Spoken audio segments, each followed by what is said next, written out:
ஆண்டவராகிய இயேசு கிறிஸ்துவின் நாமத்தில் காலை வாழ்த்துக்கள். இன்றைய மன்னா, அவருடைய பரிசுத்த ஸ்தலத்திற்கு வந்து உங்கள் தேவனாகிய கர்த்தரை சேவியுங்கள். 2 நாளாம் 30 வசனம் 8 நடுப்பகுதி. இங்கே எசேக்கியா ராஜா வெகு காலமாக அவர்கள் பஸ்கா பண்டிகையை ஆசரிக்கவில்லை. காரணம், அங்கே அசிரியா ராஜாட்ட அடிமைப்பட்டிருந்தாங்க, கர்த்தரை ரொம்ப கோபப்படுத்தியிருந்தாங்க. அதனால் மீதியான ஜனங்களை பார்த்து எசேக்கியா ராஜா என்ன பண்ணுறாரு, அவங்கள பஸ்காவை ஆசரிக்கும்படி அழைக்கிறார். அந்த அழைப்புக்கு பாருங்க, வெகு காலமாய் அவர்கள் அதை ஆசரிக்கவில்லை. 5ஆம் வசனத்தில், ஆகையால் இஸ்ரவேலின் தேவனாகிய கர்த்தருக்கு பஸ்காவை ஆசரிக்கும்படி எருசலேமுக்கு வாருங்கள் என்று பெயர் செபா முதல் தான் மட்டுமுள்ள இஸ்ரவேல் தேசமெங்கும் பறைசாற்றுவிக்க தீர்மானம் பண்ணார்கள். அப்படியே போய் எல்லா நிருபங்கள்லாம் வாங்கி கொண்டு போய் அவங்கள ஒரு அழைப்பு இன்விடேஷன் கொடுக்குறாங்க. கொடுத்து அவங்கள அழைக்கிறாங்க. அப்போ அழைக்கும்போது என்ன சொல்கிறாரு, நீங்கள் இஸ்ரவேல் புத்திரரே, ஆபிரகாம், ஈசாக்கு, யாக்கோப் என்பவருடைய தேவனாய் கர்த்தரிடத்துக்கு நீங்கள் திரும்புங்கள். அப்பொழுது அசீருடைய ராஜாக்களுக்கு கைக்கு தப்பி இருக்கிற மீதியான உங்களண்டை அவர் திரும்புவார் அப்படின்னு சொல்கிறார். நீங்கள் கொஞ்சம் பேர் தான் தப்பிச்சு இருக்கிறீங்க, உங்கள் அண்டைக்கு அவர் திரும்புவார். நம்ம பண்டிகை ஆசரிக்கலாம், பலி செலுத்துவோம், அவர் அண்டை திரும்பலாம் அப்படின்னு சொல்லி அழைக்கிறாங்க. நீங்கள் உங்கள் பிதாக்களாகிய தேவனாகிய கர்த்தருக்கு துரோகம் பண்ணினா உங்கள் பிதாக்களை போலவும் உங்கள் சகோதரை போலவும் இருக்க வேணாம். அதற்காக நீங்கள் காண்கிறபடியே அவர்கள் பாழாய் போகிறதற்கு ஆண்டவரே என்ன பண்ணிட்டார், கர்த்தரே ஒப்பு கொடுத்தாரு. இதெல்லாம் நீங்கள் பார்த்துக்கிட்டு இருக்கிறீங்க. உங்கள் பிதாக்களை போல உங்கள் கழுத்தை கடினப்படுத்தாதீங்கள். அவர்கள் வணங்கா கழுத்துள்ள ஜனங்கள்னு அடிக்கடி ஆண்டவர் அதை சொல்கிறத நம்ம பார்க்குறோம். உங்கள் பிதாக்களை போல் உங்களை கழுத்தை கடினப்படுத்தாதீங்கள். கர்த்தரிடத்தில் நீங்கள் திரும்புங்க, அவருக்கு உடன்படுங்க.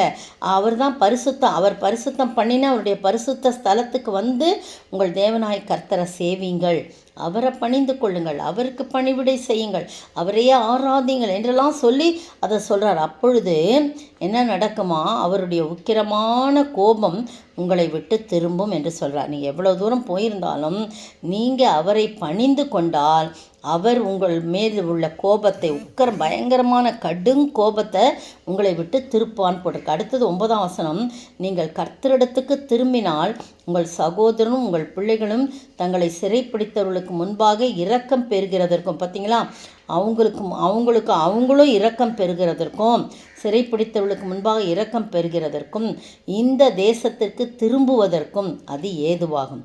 நீங்கள் மட்டும் ஆண்டவரை ஆராதிங்க, சேவிங்க, அவரை பணிந்து கொள்ளுங்கள், அவருக்கு மட்டும் நீங்கள் பணிவிடை செய்யுங்கள். அப்போது அவங்கெல்லாம் ஒரு வேளை ஆண்டவரிடத்தில் இரக்கம் பெற்று இந்த தேசத்துக்கு திரும்புகிறதற்கும் அது ஏதுவாகும். உங்கள் தேவனாய் கர்த்தர் கிருபையும் இரக்கம் உள்ளவர். நீங்கள் அவரிடத்துக்கு திரும்பினால் அவர் தம்முடைய முகத்தை உங்களை விட்டு விலக்குவதில்லைன்னு சொல்கிறார். எவ்வளோ பாருங்கள், அப்படிலாம் சொல்லிக்கூட ஜனங்கள் நிறைய என்ன பண்ண மாட்டாங்க, கீழ்ப்படிய மாட்டாங்க. இது மாதிரிலாம் சொல்கிறதுக்கு அஞ்சற்காரரை அனுப்பி போய் எல்லா இடத்துலையும் போய் சொல்லுங்கன்னு சொல்லி அனுப்புகிறாங்க. இந்த மாதிரிலாம் சொல்லுங்கள், கர்த்தரிடத்தில் திரும்பினா இப்படிலாம் நடக்கும்னு சொல்லுங்கன்னு சொல்லி தான் அனுப்புகிறாங்க. ஆனால் பாருங்கள், இது ரொம்ப வேதனையான காரியம். அவங்களில் அநேகர் சில பேர் இவங்களை பார்த்து நகைத்து பரியாசம் பண்ணினாங்களாம் 10ஆம் வசனம். ஆனால் சில பேர் என்ன பண்ணாங்க, மனத்தாழ்மையாகி எருசலேமுக்கு வராங்க. அவங்களெல்லாம் ஒன்றா கூடுறாங்க. கூடி அந்த 2ஆம் மாதம் 14ஆம் தேதி பஸ்காவின் ஆட்டுக்குட்டிகளை அடித்தார்கள். நிறைய பேர் அநேக பேர் கூடினாங்க அப்படின்னு போட்டிருக்குது. அநேக பேர் கூடினாங்க, சபையாய், மகா பெரிய சபையாய், வெகு ஜனங்களில் எருசலேமில் மகா பெரிய சபையாய் கூடினாங்க. ஆனால் நிறைய பேர், சில பேர் என்ன பண்ணியிருக்காங்க, நகைத்து பரியாசம் பண்ணாங்க. அவங்கள இப்போ கூடினவங்கள கூட சில பேருக்கு என்ன பண்ணல, பரிசுத்தம் பண்ணலை, தங்களை பரிசுத்தம் பண்ணி கொள்ளலை. அப்போ எசேக்கியா என்ன பண்ணுறாரு, அவர்களுக்காக விண்ணப்பம் பண்ணுற, ஆண்டவரே, தேவனை தேடும்படிக்கு தங்கள் இருதயத்தை நேராக்கினார்கள், பரிசுத்த ஸ்தலத்திற்கேற்ற சுத்தாங்கம் அடையாதிருந்தாலும் கிருபையுள்ள கர்த்தர் அவர்கள் எல்லாரையும் மன்னிப்பாராக அப்படின்னு எல்லாருக்கும் மன்னிப்பாராகன்னு சொல்லி ஒரு விண்ணப்பம் பண்ணுறார். அப்போ கர்த்தர் எசேக்கியாவின் விண்ணப்பத்தை கேட்டு ஜனங்களுக்கு அனுகூலம் செய்தார் என்று சொல்லி பார்க்க. அதுக்கு பிறகுலாம் நீங்கள் படிச்சிங்கன்னா நல்லா புரியும் உங்களுக்கு. இந்த அருமையான வேளையில் இது மட்டும் நமக்கு போதும். கர்த்தரை சேவிக்கும் போது கர்த்தர் தம்முடைய உக்கிரமான கோபத்தை நம்மை விட்டு அகற்றுவார். அவர் கிருபையும் இரக்கமுள்ள ஆண்டவர். அவர் சிறைப்பட்டு போன மற்றவர்களையும் கொண்டு வந்து சேர்ப்பார். பாவத்திலே மாண்டு கொண்டிருக்கிற மக்களுக்காக நாம் ஜெபித்து ஆண்டவரிடத்திலே சேவிக்கும் போது அவர் நமக்கு நமக்காக நம்ம என்ன பண்ணுவாராம், அவங்களெல்லாம் ஆண்டவர் தம் பக்கமாக இழுத்துக்கொள்வார். நம்முடைய முகத்தை அவர்களை விட்டு நீக்கவே மாட்டார். அது மட்டும் இல்லை, எசேக்கியா ஜெபிக்கும்போது கர்த்தர் அந்த விண்ணப்பத்தை கேட்டு ஜனங்களுக்கு அனுகூலம் செய்தான்னு சொல்லியிருக்கு. நீங்களும் நானும் அப்படிப்பட்ட கர்த்தரை நம் ஆவியோடும் உண்மையோடும் சேவித்து அதன் மூலமாக அநேக ஜனங்கள் அனுக்கிரகம் பெறும்படியாக, கர்த்தருடைய பார்வையிலே அனுகூலம் பெறும்படியாக நாம் அநேகரை அழைத்து வருவோம். அதற்காக பிரயாசப்படுவோம். அதற்காக நம்மையே நாம் அர்ப்பணிப்போம். ஏனென்றால் நம்முடைய கர்த்தர் கிருபையும் இரக்கமுள்ள ஆண்டவர்.